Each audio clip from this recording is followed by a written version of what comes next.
mga nagbabagang balita. 4ID binigyang diin ang mahalagang papel ng kasundaluhan sa halalan. Operational support sa lahat ng AFP units palalakasin pa matapos ang pagbisita ng AFP Procurement Service Commander sa 4th ID. Regional Joint Security Control Center 13 or RJSCC 13, pinangunahan ang strategic conference para sa pagpapaigting ng kapayapaan at kaayusan sa Caraga Regions para sa nalalapit na halalan.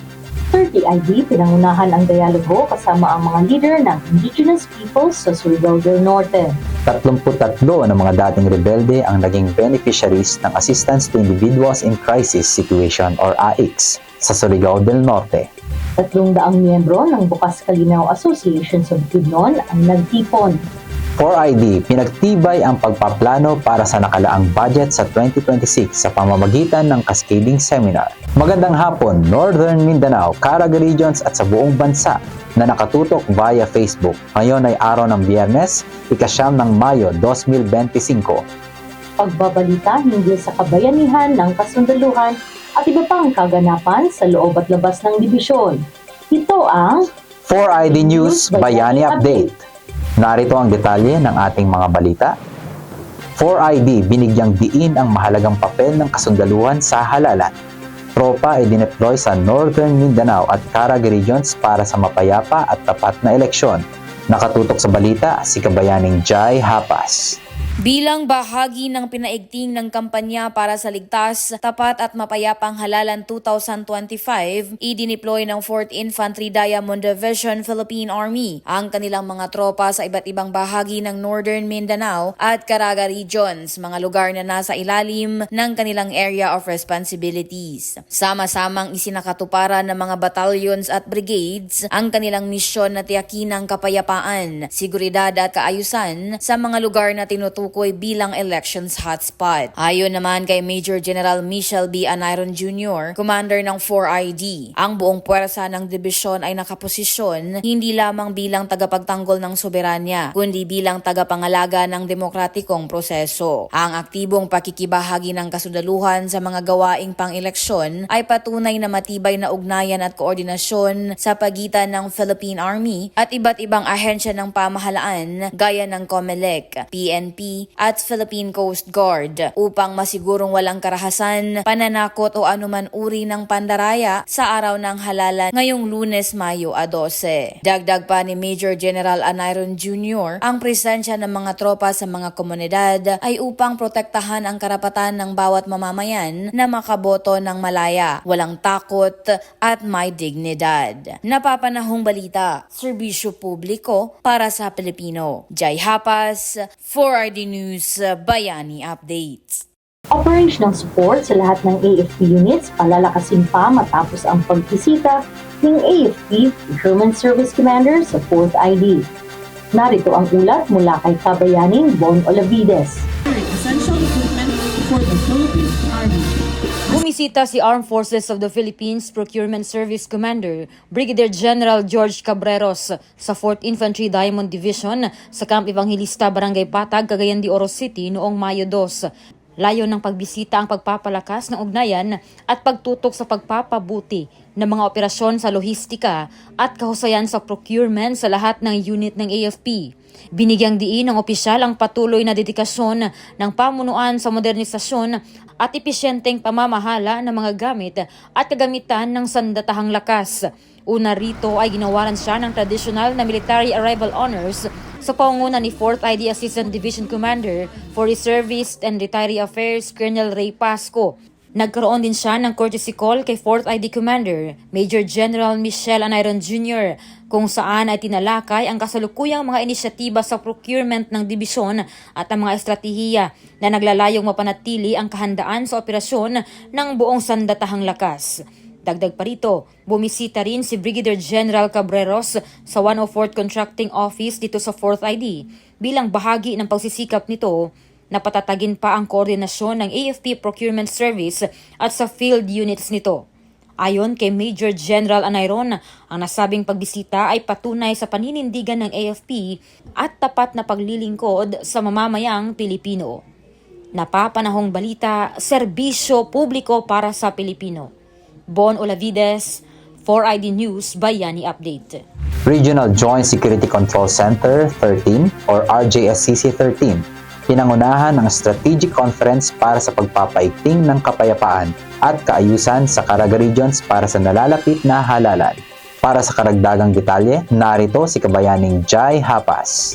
Isinagawa ng Regional Joint Security Control Center 13 ang isang mataas na antas ng Command Conference noong Abril 30 sa Cultural and Sports Center, Bislig City, Surigao del Sur. Layunin ng pagtitipon na pagtibayin ang seguridad at isulong ang mas pinagsama-samang aksyon para sa kapayapaan at kaayusan sa rehiyon ng Caraga, lalo na sa nalalapit na halalan ngayong Mayo 12. Pinangunahan ni Colonel Ray Pasco, ang Assistant Division Commander for Reservists and Retirees Affairs ng 4th Infantry Division Philippine Army ang nasabing pagpupulong. Dumalo rin ang mga kinatawan mula sa Philippine National Police, Philippine Coast Guard, Commissions on Elections o COMELEC at iba pang mga ahensyang may mahalagang papel sa pagpapanatili ng seguridad sa nasabing rehiyon. Sa gitna ng mga inaasahang aktibidad tulad ng halalan at nagpapatuloy na kampanya kontra insurgensiya, binigyang diin sa conference ang kahalagahan ng matibay na koordinasyon at bukas na komunikasyon sa pagitan ng mga ahensya. Ayon naman kay Major General Michel B. Anayron Jr., ang commander ng 4th Infantry Diamond Division, na ang nasabing RJSCC ay nagsisilbing pangunahing mekanismo upang maisakatuparan ang mahigpit na ugnayan ng EFP-NP at COMELEC. Layunin nito ang tiyakin ang kapakanan at seguridad ng bawat mamamayan sa rehiyon sa pamamagitan ng isang ligtas, organisado at mapayapang kapaligiran. Ang nasabing pagpupulong ay patunay na pagpapakita ng pagsusumikap ng pamahalaan at mga katuwang nitong ahensya upang palakasin ang seguridad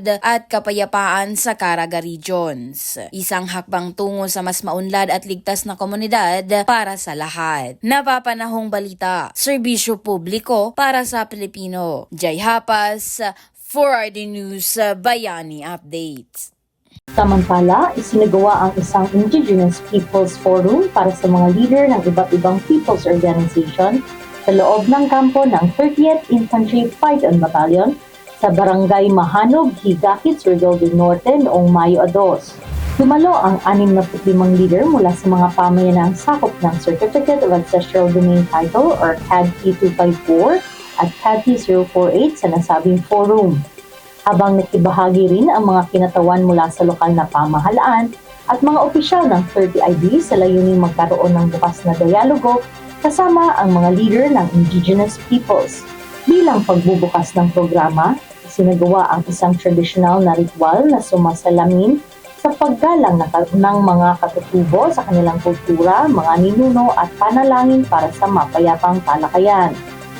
Layunin na nasabing aktibidad na palalimin ang ugnayan ng militar at ng komunidad ng katutubo, lalo na sa mga lugar na dating pugad ng communist terrorist group at mga conflict-affected areas. Nagpahayag ng pasasalamat ang mga leader ng IP sa patuloy na pakikiisa na kasundaluhan ng 30IB at sa pagbibigay daan sa kanilang mga panig at pangangailangan. Tinalakay sa pulong ang mga hakbang para sa pagpapanatili ng kapayapaan at pangmatagalang kaunlaran sa loob ng ancestral domains. Patuloy namang tiniyak ng 30IB ang suporta nito sa mga programang nagpapalakas sa katutubong sektor at nagtataguyod sa kanilang mga mabuting kalagayan. Ang tabayanan po ang ito pang balita matapos ang iilang mga paalala.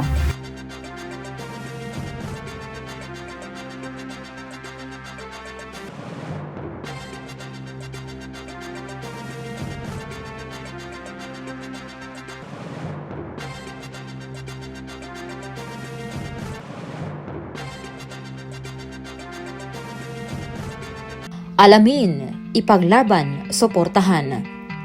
Ating itaguyod ang ating karapatan sa ating karagatan. Makialam sa mga pangyayari sa bayan. Huwag hayaang malinlang, isulong ang paninindigan para sa ating kinabukasan. Our seas, our rights, our future. Mount Bulatugan stands as a testament to strength, resilience, and beauty. A mountain not just of stunning landscapes, but of stories. Stories of challenges faced, of battles fought, and of communities uniting to reclaim their future. Mount Balatugan Hiking for a Cause. Register now. Together, we rise.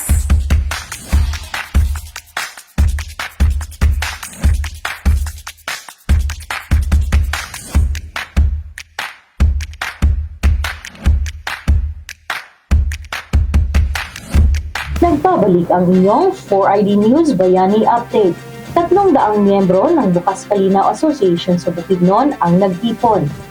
Para sa karagdagang report, narito si Kabayaning Bon Olavides. Pagkakaisa at pagpapalakas pa sa adhikain ng organisasyon. Ito ang layunin sa isinagawang First General Assembly ng Bukas Kalinaw Association kasabay ng selebrasyon ng Labor Day noong Mayo 1. Nagtipon ang 350 miyembro ng Bukas Kalinaw Association, isang grupong binubuo ng mga magsasaka, mga manggagawa at mga miyembro ng iba't ibang people's organization kung saan mga miyembro rin ito ang mga dating kasapi ng New People's Army na nagbalik loob na sa mapayapang pamumuhay. Pinangangasiwaan ng grupo ng 4th Infantry Brigade ng 4th Infantry Division.